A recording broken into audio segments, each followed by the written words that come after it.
어떤 보험이 나에게 필요하냐 이것들에 대해서 그냥 좀 짧게 한 3분 만에 보기 쉽게 딱 말씀을 드릴게요. 여러분들 어떤 보험 가입해야 됩니까? 라는 질문이 너무 많아서 정리를 해봤어요. 태어나면 실손의료비 그냥 가입하는 거예요. 아니 전부터 뱃속에 있을 때부터 실손의료비는 고민하지 마세요. 실손의료비는 무조건 가입하시고, 그 다음에 운전하면 운전자 보험 가입하는 겁니다. 운전자가 가입하는 겁니다. 운전하시면 운전자 보험 가입하는 겁니다. 차 샀으면 자동차 보험 가입하는 겁니다. 자동차 보험은 차에 가입하는 겁니다. 그러니까 차를 소유하신 분이 가입하는 거예요. 차 있으면 자동차 보험 가입하시는 거고요. 집에 살면 주택화재 보험 가입하는 겁니다. 집이 있으면 주택화재 보험 가입하는 게 아니에요. 집에 살면 주택화재 보험 가입하는 겁니다. 월세 내고 살아도, 전세로 살아도 주택화재 보험은 가입하는 거예요. 다만 아파트 살면 아파트 단체 화재 보험이 있으니까 그거 한번 살펴보시고 추가로 별도로 가입해야 되는지는 설계사랑 한번 상담해 보시고, 아파트 사시는 게 아니라면 주택화재 보험 가입하시는 겁니다. 왜냐하면 임대 살아도 화재가 나면 내 보험으로 처리를 해야 됩니다.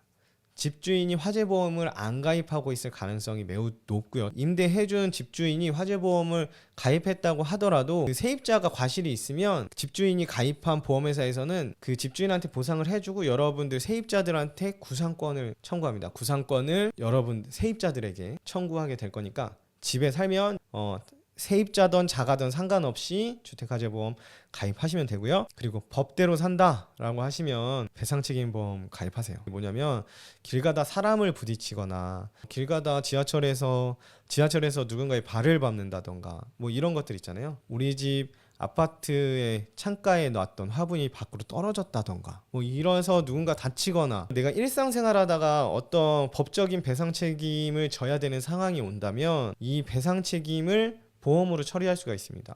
나 몰라 배째 이렇게 안 하실 거고, 법적인 책임을 온전히 다 지시겠다라고 하시면 배상책임보험 1,000원밖에 안 하니까 가입하시면 됩니다. 그리고 살아있으면 후유장애 중대질병보험 가입하시면 됩니다. 내가 소득활동을 하고 있으면 내 소득으로 뭔가 하고 있을 거 아니에요.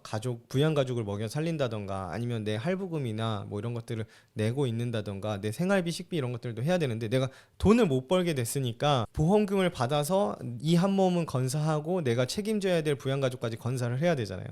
그러니까 내가 다쳐서 소득이 줄게 되는 경우 아니면 돈을 못 벌게 되는 경우를 대비해서 후유장애 보험을 가입해야 돼요. 그런데 이게 후유장애 보험이 꼭 소득기간만 보상을 받으면 되는 게 아닌 게 뭐냐면 누군가 나를 거들어야 됩니다. 간호간병이 필요하기 때문에 죽었을 때 받는 종신보험보다도 더 많이 가입을 하셔야 돼요.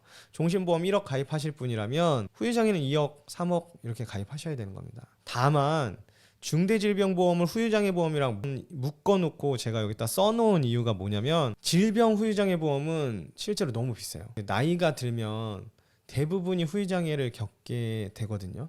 치매도 질병 후유장애고요. 류마티스 관절염도 질병 후유장애고요.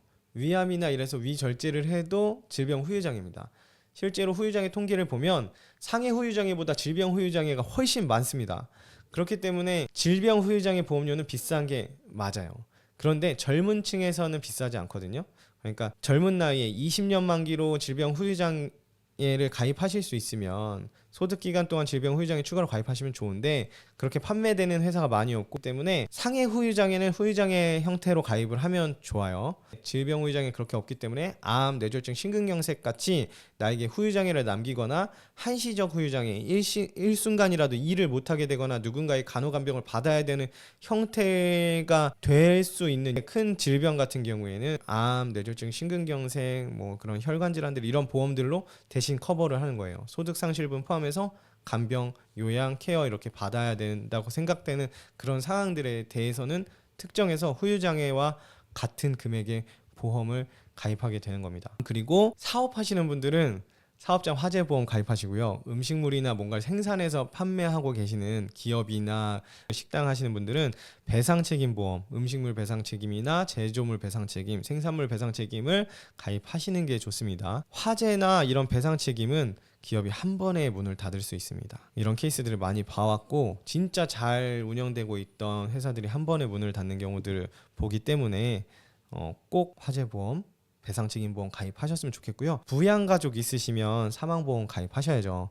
부양가족이라는 게 내가 책임져야 되는 가족들, 내 소득에 기대어 사는 가족들이 있으시다면 내 소득이 너무나 중요하잖아요. 근데 내가 갑자기 죽어버리면 소득이 사라지죠. 그러면 나만 죽는 게 아니라 가족들도 죽어나갑니다. 그러니까 사망보험금 부양가족 있으시면 책임감만큼 가입을 하시면 됩니다. 적게 가입하시면 책임감이 적은 걸로 알 거예요. 자, 평생 일할 게 아니라면 언젠가 은퇴할 거면 연금보험 준비하셔야죠. 국민연금만 믿고 있으시면 안 되겠죠. 국민연금 망한다고 얘기하는 거 아닙니다. 국민연금 절대 망하지 않습니다. 국민연금 절대 망하지 않지만 연금 수급액이 줄어들 수 있어요. 요번에도 줄인다고 하죠.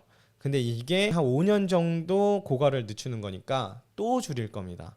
또 줄일 거기 때문에 현재 예상 수급액에서 한 70%만 잡고, 그러면 여러분들이 노후생활이 좀 힘들 수 있거든요. 그러니까 나는 지금 연금보험, 연금저축 가입 안 하고 계시다, 이거 준비 안 할 거다라고 생각하시는 분들은 은퇴는 없다. 80살, 90살까지 나 죽을 때까지 일해야 된다. 뭐 일할 힘 없고 아무 데도 안 써주면 뭐 박스라도 주워야 된다. 뭐 이런 생각을 하시는 게 좋을 거라고 생각을 합니다. 그게 아니시잖아요, 여러분들. 그러니까 지금 당장 가까운 설계사 분들에게 연락하셔서 연금저축 하나 준비하시길 부탁드립니다. 연금보험 꼭 아니어도 돼요. 연금 펀드도 있고 연금 신탁도 있는데 연금보험이 나을 것 같습니다. 자, 정리가 됐나요? 태어나면 실손의료비, 운전하면 운전자보험, 차 샀으면 자동차보험, 집에 살면 주택화재보험, 법대로 살고 싶으면 배상책임보험 가입하시고, 살아있는 한 후유장애, 왜냐하면 남한테 짐되면 안 되잖아요. 그러니까 후유장애 보험, 중대질병보험 가입하시고요. 사업하시면 화재보험, 그 다음에 생산물 배상책임보험 꼭 가입하시고, 그 다음에 부양가족 있으시면 부양책임만큼 사망보험금 가입하시고, 일 평생 할 거 아니시고 언젠가는 은퇴하겠지라고 생각하시면 연금저축 꼭 하셨으면 좋겠습니다.